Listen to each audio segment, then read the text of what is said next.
mwaka mmoja uliopita tumepanga mambo mengi kwa sababu ilikuwa inatupasa tufanye hivyo. I want to thank the people of Kenya, the people of Nyandarua for giving us time to plan properly for our country so that we don't make mistakes that we made before. Tusifanye makosa ambayo yalifanyika pale mbeleni. Na nawashukuru sana. Sasa nataka niwaambie ya kwamba mwaka huu wa 2024 ni ile mwaka. Hii 2024 ni ile mwaka. Na mimi nataka tena niwashukuru kwamba katika kupanga haya mambo yote tumeelekeza mawazo yetu na mipango yetu sio kwa mambo ya leo na kesho, ni mambo ya usoni na vile Kenya itanawiri tukiwa pamoja.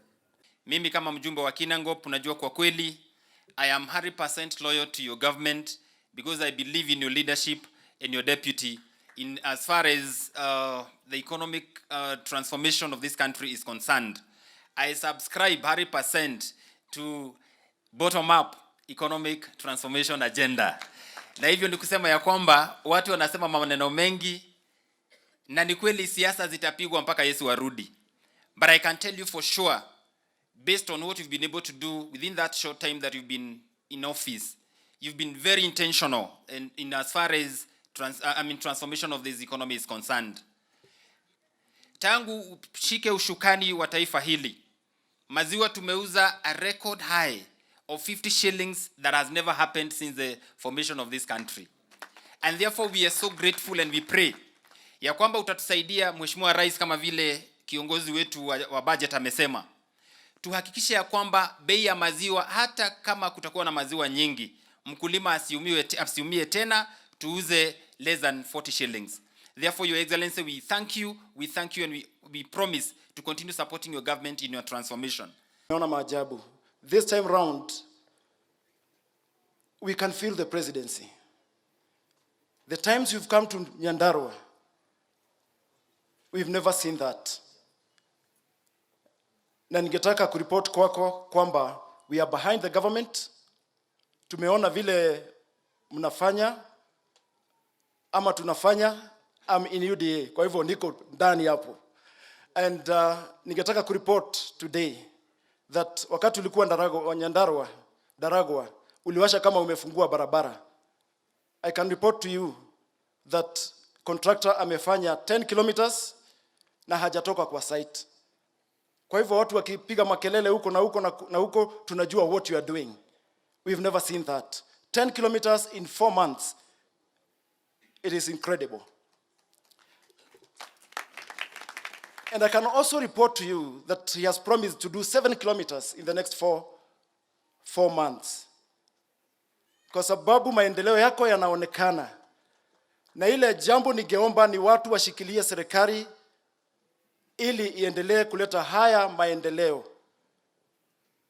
What you are doing, Your Excellency, you making a difficult decision of reviving this economy. Unajua watu wengi, Mheshimiwa Rais, especially when you took over, because you took over a tattered economy, an economy that is in ICU, where ni kama mgonjwa amekuwa akipewa Panadol, painkillers, badala ya apewe proper treatment.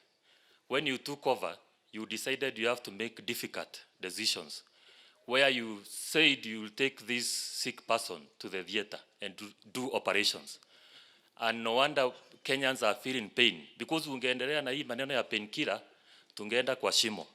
But you've decided to make difficult decisions, and these decisions are paying now, because tumesoma many African countries, in fact many credit rating agencies walikuwa wamerate Kenya chini, walikuwa wamesema hii deni ya Eurobond you will default, but you saved us from that embarrassment among the failed states zenye zimeshindwa kulipa deni. So that's not a mean feat. We've had several African countries wameshindwa kulipa hiyo deni. which is the elephant in the room as far as the economy of Kenya is concerned. But Mheshimiwa Rais, umeng'ang'ana, umelipa hii deni, na najua we are seeing light at the end of the tunnel.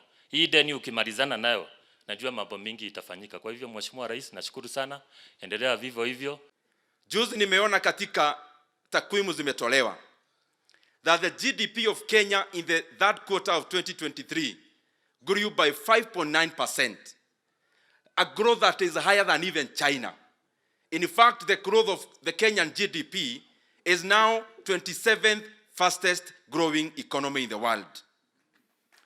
Mheshimiwa President, I also saw that the inflation in Kenya is actually now at 6.6%, which is the lowest in 20 months. Mheshimiwa President, saa zingine tunaweza kusukuma sana kama wananchi, so that you do even more. But we appreciate the much you are doing. Because for sure, now what we are seeking is to continue with that growth, but even much more to spread it, so that even Kenyans can feel the GDP in their pockets, and I know that is what you are doing. That is why you have told us in the budget committee, most of the money must go to agriculture. Tumeweka pesa kwa fertilizer. Tumeweka pesa kwa wakulima wa kahawa. Tumeweka pesa ya mopping out milk. Wakati kama hii kukinyesha sana, maziwa inaenda bei chini. Ukatuambia tuweke pesa ndio maziwa ya wakulima bei siende chini sana. Tumeweka pesa katika elimu ya watoto wa Kenya. 700 billion. Mr. President, mimi nataka nikupongeze for the good work you are doing. Tumeona wanasema ati wanataka kuleta maandamano tena. Mimi nataka niwaambie wamechelewa. Unajua 31st of December ilikuwa ile siku ya kuvuka mwaka. Waache kutuambia wataleta maandamano 2024. Wamechelewa. Hata wangepanga moja ya kuvuka mwaka. Hakuna Wakenya wataendelea kutisha tena ati maneno ya maandamano. Mr. President, focus on your work. All these naysayers in opposition waendelee kufanya kazi yao ya checking government. Lakini maneno ya maandamano ya najua ya kwamba kuna mjadala mkubwa. Watu wanasema shida ya Kenya ni hii, shida ya Kenya ni ile. Hata wengine wanajaribu kulaumu ya kwamba shida ya Kenya ni ushuru. I want to tell you ya kwamba shida ya Kenya si ushuru. Shida ya Kenya ni madeni. That is the truth. Kuna watu hawataki kuambiwa ukweli. Shida ya Kenya vile mashida ambayo ya dunia hii ni madeni. Na hii madeni ndio imesababisha hata nchi zingine nyingi hapa bara la Afrika wakakosa kulipa madeni yao. Saa hizi wako katika janga ambao hawajui watatoka kwa njia gani. Na siwezi kukubali kwamba nchi yetu iende barabara hiyo ambayo itapata sifa mbaya ya watu ambao hawawezi kujisimamia. So I want to tell our countrymen and women, the problem of Kenya is not taxes. The problem of Kenya is debts. Unless we manage our debts, unless we control our appetite for borrowing, we are going to be slaves of those who lend to us. And our nation will be destroyed by debt. Many nations have been destroyed by debt.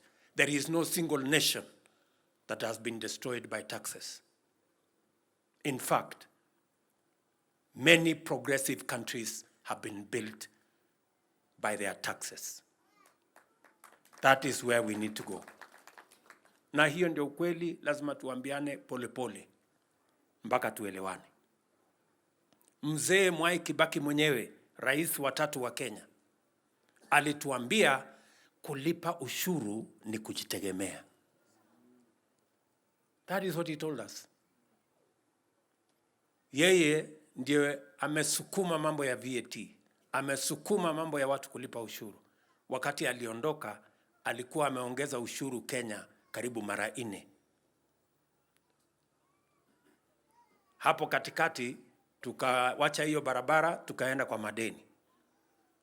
Madeni saa hiyo imefika trilioni karibu 9 na kitu. Karibu 10. Hata kama tungetaka kwenda kukopa, hakuna watu wako tayari kutukopesha tena. Kwa sababu tulikuwa tumeonekana hawa ni watu wa kukopa, hawana mpango ya kulipa. Hata wewe kama unajua mtu hawezi kulipa deni yako, utampatia pesa? So, na unajua katika hii maneno kuna watu wanataka tupigiwe makofi. Ukipigiwa makofi na uingize inchi yako kwa mtaro, si wewe ni wazimu? Hiyo barabara haiwezekani. Heri upigiwe makelele na uokoe inchi yako kuliko kupigiwa makofi na uingize inchi yako kwenye mtaro. Words seems to be feeble in moments like this, but surely God takes what is his and what he gives is his. And to all things he has appointed a time. Death leaves a headache to no one can heal. Our heart still ache in sadness. For what it meant to lose you, no one will ever know. You are a father whose worth can never be told. There is a place in our heart no one can feel. We miss you and always will. Our father was a man like no other. If love, humility, and compassion had a form in humans, then it was him. He was an icon worthy of emulation, a true definition of what a family should be like. He was a hero, a strong support system, a hardworking and a support individual who was always there for his family. Family meant so much to him. He was selfless. He lived for others, always willing to help.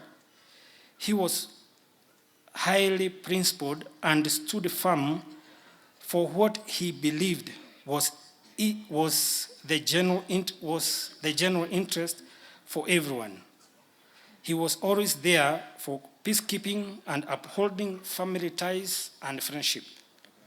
Our father was loved so dearly and brought so much happiness to the many hearts he touched. He was always kind, caring, understanding towards people. And if help was ever needed, then it came so freely from him. He was a blessing and God's gift to everyone who came across and brought so much joy to us. Life has become empty ever since you left us. Our father was a perfect husband every woman would love to have beside her. He was always there for our mother, and they shared everything life could offer together. They were a great team, supporting each other in every possible way, as well as being there for us.